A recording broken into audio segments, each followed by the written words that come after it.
Trumbo. The movie starts with Dalton Trumbo, Bryan Cranston, in his bathtub, writing a script on a typewriter. At this point in time, he is an established screenwriter in Hollywood. We next see Trumbo on set as the film he wrote is shot. He attends a party with Edward G. Robinson. Goes to the movies and watches a film reel where gossip columnist, Hedda Hopper, Helen Mirren, speaks of many in Hollywood being communists, showing Trumbo as an example. The House Un-American Activities Committee has been formed to investigate. After the film is over, a patron recognizes Trumbo and throws his soda at him. Back at his ranch, Dalton's young daughter Nikki asks him if he's a communist.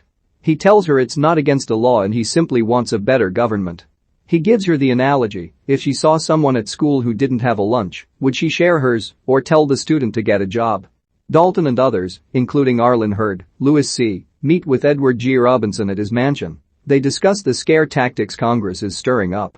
At a meeting for the Motion Picture Alliance for the Preservation of American Ideals, John Wayne gives a speech vilifying the commies and declaring that they need to answer some questions.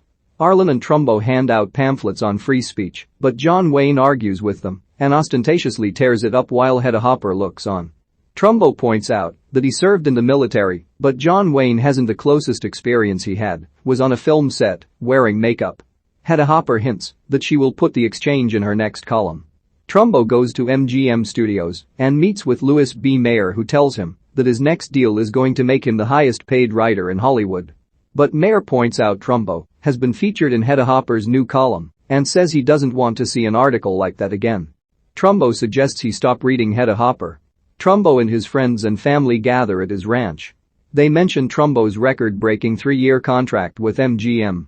Trumbo's wife, Cleo, Diane Lane, demonstrates her juggling skills at her daughter's urging. We learn she was an acrobat as a child.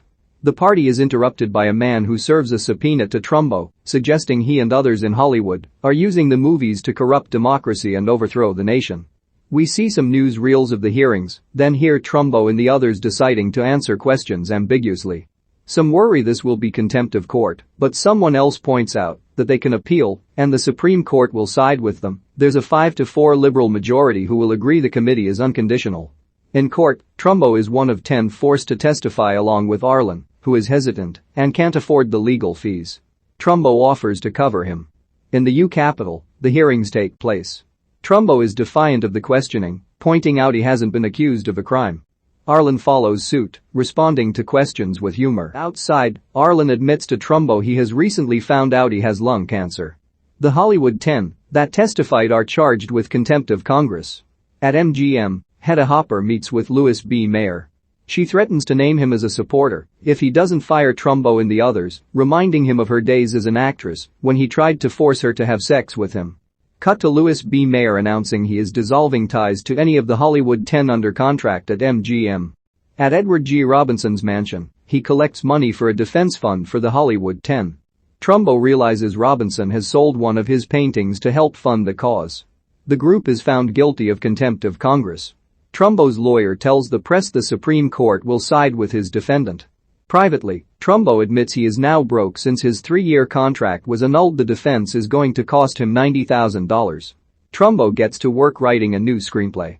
Buddy Ross, a Hollywood producer, agrees to produce the films Trumbo is writing, independently, as soon as the court case finishes. Trumbo asks him if he would ever name names if he was on trial for being a Democrat. Buddy says he wouldn't. Trumbo continues to write, but just can't put his own name on his work. He instead gives the credit to Ian McClellan Hunter, Alan Tudyk, and asks him to sell it to the studio in exchange for 30% of the payout. The script he's written is Roman Holiday. Meanwhile, contractors are working on the ranch. One mentions to Cleo that they haven't been paid. Right then, Trumbo enters, declaring that Cleo and him are rich. Roman Holiday just sold to Paramount. Cleo is distracted, though, because one of the liberal judges on the Supreme Court has died right after another liberal Supreme Court judge. There now is no longer a liberal majority, and their appeal is going to be denied, securing the prison sentence that they were given. Trumbo reports to prison for his 1-year sentence. He does his best to get along with other prisoners, but feels very out of place. Outside, Edward G. Robinson is being questioned at the U Capitol about whether or not he had political meetings attended by communists at his home. He is asked to name names and Edward does, naming many including Arlen Hurd and Dalton Trumbo. Time goes by. We see news footage of the Rosenberg espionage trial, where a couple is found guilty of selling atomic secrets to Russia. And of Joseph McCarthy focusing on uncovering communists in the United States. Trumbo is released from prison and reunites with his kids, who are now much older. Nikki is now played by Elle Fanning. His house has been sold. Trumbo runs into Buddy Ross at a restaurant, but Buddy blows him off. Arlen suggests they sue the studios, but Trumbo suggests they instead make money by continuing to write screenplays. He visits Frank King, John Goodman, at King's Brother Pictures, which creates B-movies. Frank says they can't afford him, but Trumbo agrees to write screenplays at the same rate as other writers they've hired and will have it done in 3 days. Trumbo locks himself in the bathtub and bangs out a script. When the script is delivered, Frank loves it. He pays Trumbo and then asks Trumbo to fix other scripts they've had. Trumbo and his family move into a new home. A neighbor has written a note calling him a traitor and vandalizing his pool. Roman Holiday is a huge hit. Trumbo continues banging out scripts for the King's brothers who want quantity over quality. He's overwhelmed by the demand, so he gets Frank to hire Arlen Hurt and Ian McClellan Hunter, who is now blacklisted despite getting an Oscar nomination for Roman Holiday, which Trumbo actually wrote.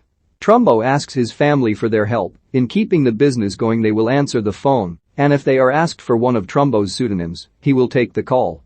They'll hand over scripts to messengers at their door, based on what name they're under. And Cleo and Nikki will make deliveries. Nikki is concerned because she's consumed with schoolwork and civil rights projects. Frank King has issues with Arlen's script, but assigns Dalton to fix it, despite him not getting paid for rewrites. Arlen is embarrassed to be writing crappy screenplays and keeps integrating political themes into his works. He points out that he was nominated for a Pulitzer and Trumbo won a National Book Award. Trumbo tells Arlen about an idea he has for a screenplay about a bullfighter.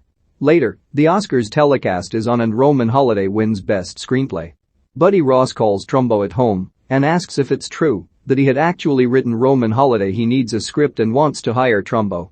Arlen and Trumbo argue, with Trumbo saying if they continue to work despite being blacklisted, they win.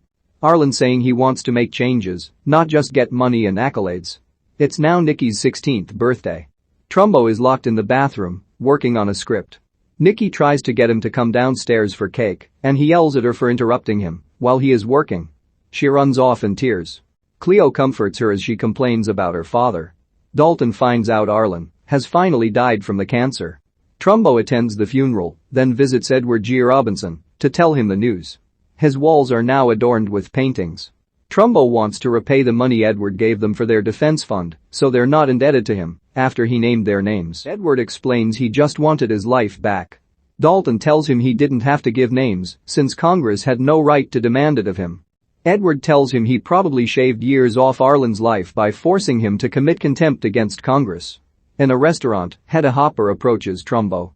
She asks him to solidify the rumor that he's been writing popular screenplays under false names. He refuses to give her an exclusive. Hedda reveals that Buddy Ross named names behind closed doors, including Trumbo's. Trumbo asks his son to deliver a script to a film set in Agoura, 50 miles away. Nikki points out Chris has a date that night. Trumbo suggests Nikki does it instead, but she is going to be protesting racial segregation. He is adamant she deliver the script first. She refuses and rushes off. Trumbo then forces Chris to abandon his plans to go to the movies. Nikki doesn't come out that night.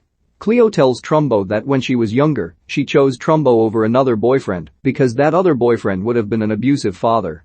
She tells Trumbo he's losing them, always barking orders after returning from prison, instead of talking to them like he used to. He is defensive and she tells him she won't let anybody bully their children. Trumbo finds Nikki at a protest. He apologizes for being so aggressive, but lately he's wired just to fight. She forgives him. The East Union leader, Roy Brewer, visits Frank King and tells him he knows he's employing Trumbo and other communists. He threatens to expose the King's brothers, which would result in protests and boycotts. Frank responds by picking up a baseball bat and smashing things, telling Roy he isn't afraid of boycotts, all of his movies are garbage. He says he is in film for the money and the pussy, and if Roy takes that away from him, he won't sue him, but he'll beat him to death with the bat. Roy runs off. Trumbo arrives with a new script, The Brave One, using his bullfighter idea. He explains to Frank that it's too good to be made on the cheap. Months later, the film comes out and the family goes to see it, although it's credited as being written by Robert Rich. Later, the screenplay is nominated for an Academy Award. But unlike Roman Holiday, which was accredited to his friend, there is no Robert Rich to get the credit if it wins. And it does. Hedda Hopper storms the Motion Picture Alliance offices and demands Roy Brewer tells her who Robert Rich is, hoping it's not who she thinks it is. Journalists interview Trumbo, asking if he's Robert Rich. He is ambiguous in response. Kirk Douglas comes to visit, asking if Trumbo can work on the script of his new movie. He does. It's called Spartacus and credited to Sam Jackson. Hedda meets with Kirk and threatens to send him to court if he hired Dalton Trumbo. Kirk says he doesn't like the way things are and isn't scared of Hedda. Otto Preminger, the director, has read Trumbo's Spartacus script and wants to hire him to write Exodus for Paul Newman to star in.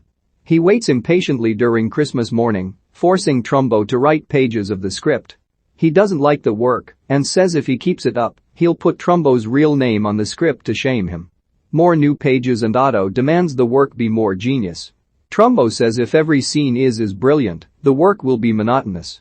Otto tells him to write every scene brilliant and he'll direct unevenly. Kirk visits and asks for some new revisions on the Spartacus script. Trumbo can't begin working on it again for another week. He tells Kirk that Otto said that if he keeps up that level of work, he'll see to it that his name is on the movie, twisting his words to make it seem like Otto might give him a screen credit. He then tells Otto that Kirk came by and they discussed him getting a screen credit on Spartacus. On the set of Spartacus, the head of Universal tells Kirk that Hedda Hopper is predicting a boycott unless they fire Trumbo. Meanwhile, the King's brothers have several lawsuits against them from writers claiming that they are Robert Rich and wrote The Brave One. In order to settle the cases, they have to reveal Trumbo was the real writer. Nikki points out that the neighbor that had called Trumbo a traitor upon moving in has seen Kirk Douglas and Otto Preminger visit and has already figured out Trumbo is writing all of these scripts with mysterious writers. Trumbo will legally be tied to the film and will receive the Oscar. Trumbo admits that he is Robert Rich to a news reporter. He uses this as an opportunity to point that the House Un-American Activities Committee has yet to expose any communist conspiracies or write any laws, yet invested millions of dollars in their investigation.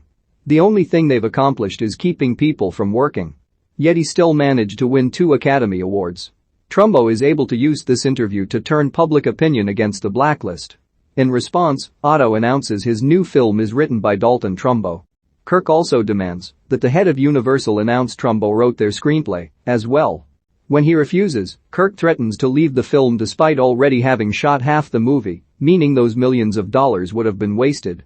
Right before its release, Hedda threatens a mass protest of Spartacus unless Trumbo's name is removed. When the Universal head refuses, she threatens it will be the end of his studio. Nonetheless, the film premieres with Trumbo's name in the credits. Cleo begins to cry, stating that it's all over now. The blacklisting. President John F. Kennedy is asked about his thoughts on Spartacus and the controversy. He responds that he thinks it's going to be a big hit, indirectly supporting Trumbo and denouncing the blacklist. Years go by and Dalton Trumbo is given an award. In his speech, he notes that the blacklist was a time of evil, but people shouldn't think of the people involved as heroes or villains, but every single one of them, victims.